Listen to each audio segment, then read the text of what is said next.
Do you feel the vibes?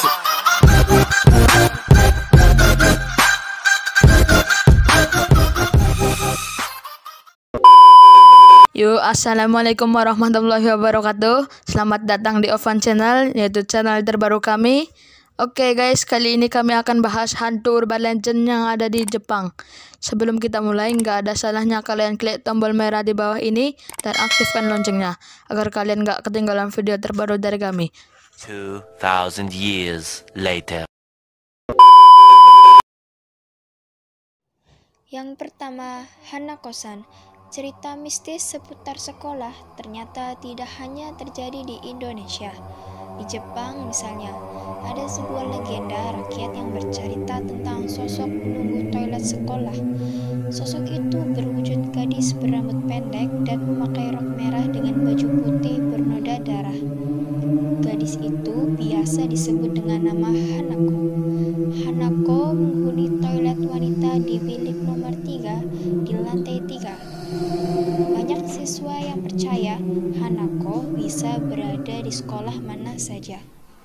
Untuk memanggil Hanako, seseorang harus mengetuk pintu toilet bilik nomor 3 selama 3 kali dan bertanya, "Hanako-san, apakah kau ada di dalam?"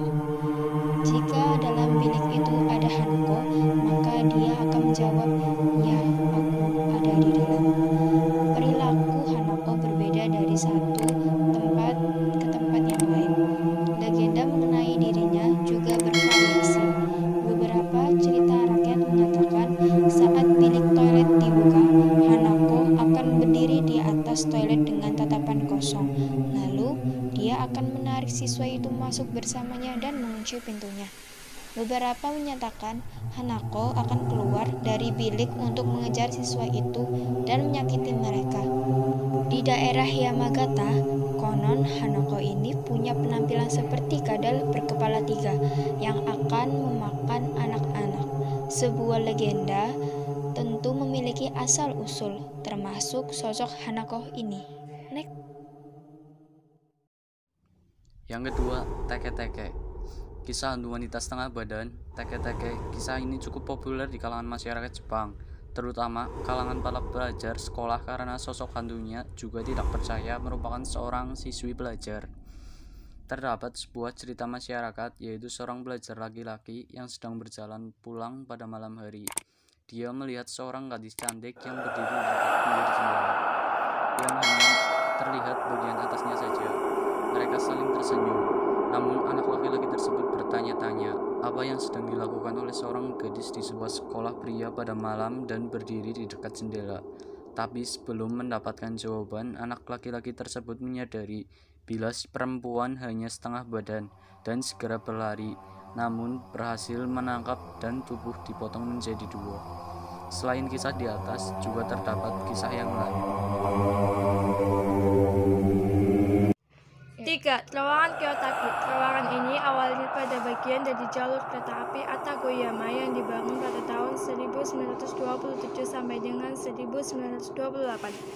Terowongan Kiyotaki ini memiliki panjang 500 meter dan diklaim bahwa terowongan tersebut dibangun oleh para budak. Para pekerja tersebut dipekerjakan secara hukum penyiksaan dan tanpa diberi upah. Bahkan, banyak dari para budak meninggal karena kelaparan dan juga mati karena dieksekusi di sekitar wilayah tersebut. Warga sekitar mengatakan roh jiwa korban yang telah meninggal sampai kini sering berkeliaran di terowongan pada malam hari. Misteri sampai saat ini, banyak rumor yang menyebutkan bahwa panjang terowongannya sebenarnya ialah 444 meter, sedangkan angka 4 menjadi salah satu angka sial karena pembacanya. Ada juga rumor yang berkata sinyal lalu lintas yang berada di luar terowongan bisa berubah tiba-tiba dan menyebabkan banyak kecelakaan yang terjadi di daerah sekitar terowongan Kiyotaki.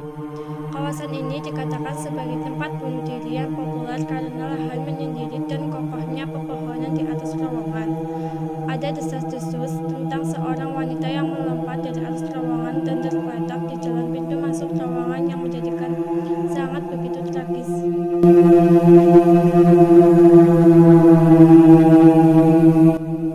Yang kelima adalah Onibaba. Hantu yang dikenal berasal dari Jepang. Onibaba adalah sosok hantu perempuan tua yang keriput, berambut gimbal, dan acak-acakan. Onibaba selalu memakai topeng yang terlihat menyeramkan, mempunyai 2 tanduk, mulut yang lebar, terbuka seperti seolah ketawa, dengan sorot mata yang sedih. Yang disukai Onibaba adalah memakan daging manusia. Dikatakan Onibaba suka membawa pisau di tangannya dan duduk seperti orang sedang ngesot, lalu membawa segulung benang dan di dalamnya berisikan panci dengan air mendidih. Onibaba ketika menemui korban akan berubah wujud berupa nenek-nenek yang duduk sendirian seolah membutuhkan pertolongan. Ketika korban lengah, Onibaba pun langsung beraksi. Dikisahkan bahwa Onibaba membunuh para korbannya dengan cara menusuk dengan pisaunya, lalu merobeknya dan mengambil ginjal serta hatinya. Lalu direbus dengan panci berisi air mendidih. Yang paling ia senangi adalah meminum darah janin atau bayi. Onibaba bertempat tinggal di suatu tempat bernama Adachi-gara. Onibaba bertempat tinggal di suatu tempat bernama Adachi-gahara, dan Onibaba mempunyai nama yang lebih dikenal di daerahnya, yaitu hantu wanita tua dari Adachi-gahara. Menurut cerita yang beredar, terdapat sebuah museum yang berada di daerah tersebut yang menyimpan pisau serta benang dan panci yang digunakan oleh Onibaba untuk menghabisi korbannya.